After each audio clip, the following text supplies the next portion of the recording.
at Netcare Green Acres Hospital, you are in safe hands. Roy, where are we travelling to this afternoon? We are travelling a little into the hinterland today. We're going up to Somerset-East. Beautiful town it is too. And we're going to look at the Luvuyo Special Daycare Centre there. On the line, we have someone who can tell us more about this, and that is Chantal Deer. Hello, Chantal. Hi, Roy. What's the weather like where you are this afternoon? It's very nice. It's actually colder than last week, so yeah, we have our jerseys on again, but it's very nice. It's not raining or anything? No, nice and sunny. Oh, lovely stuff. Yeah. Now, Luvuyo Daycare Centre, and I'd just like to tell everyone listening, please, we do need donations. It is Wednesday afternoon, and as the song said just now, it's easy. All you have to do is call us, and we'll give you some seconds to talk about your business and your service, as well as to make a donation. Now, Chantal, give us a bit of background. How did Luvuyo Special Daycare Centre come about? Okay, well, Luvuyo was started in 1991 and was supported by PE Mental Health at that stage. The institution provided the funds to keep the project running, but due to the cut in budget in the last few years, PE Mental Health has basically given us the opportunity to become an independent organisation.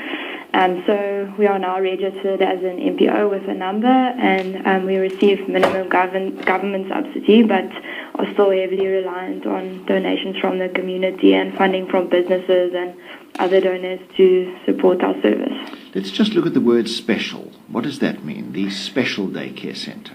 Well, we are a daycare centre that provides stimulation programs for children with severe intellectual disabilities, some of which have physical disabilities as well. So we are currently the only centre in the area for these vulnerable children, and without Luvuyo, these children are already left to their own devices. Our community is very rural and previously disadvantaged with a very high unemployment rate, so their already challenging circumstances seem to deteriorate very quickly. And how many kids do you care for at this time? We are currently registered to accommodate 17 children between the ages of 6 and 18. So the centre runs from Monday to Friday between 8 and 2. Now, it's pretty specialist care that you've got to provide as well, so presumably you've got to have specialised people. Yes, we do have some of the rehabilitation services that we offer from Andries Vosloo Hospital as part of the state healthcare program. So there are physios and occupational therapists and speech therapists that see them. Other than that, there's only 2 members that are employed at the centre, and the rest are all volunteers in the community.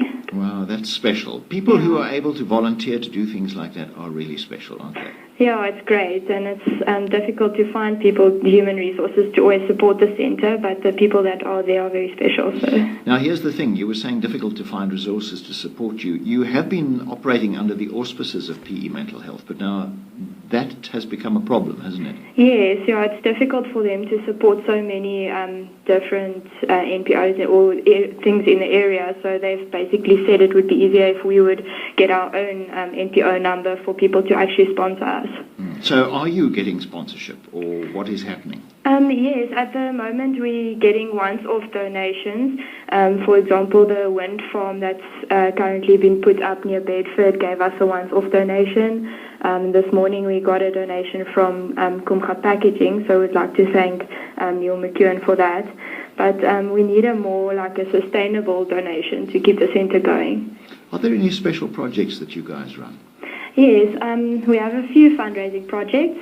One of them is the Sponsor a Child project, where you have the opportunity to sponsor a child for a month in the school. So this rate basically covers 2 meals per day for the child, basic education and the basic expenses to keep the centre running on a day-to-day basis, such as municipal charges and toilet facilities and stationery. The cost for this is about 600 Rand per child per month.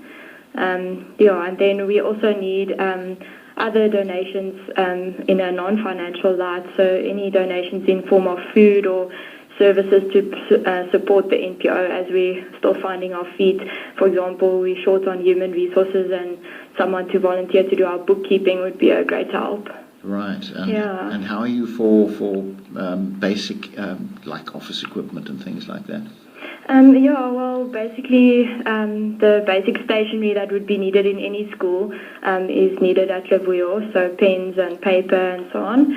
And then we're busy trying to set up like a toy center, so basically the children can take the toys home to have stimulation at home and bring them back. It's almost like a library. Right, so we're looking at money, we're looking at food, volunteers, stationery, toys, in fact anything that can be used. Yes, anything that a normal school would need to function, yeah.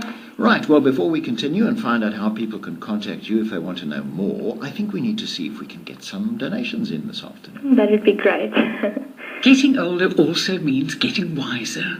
And being a pensioner,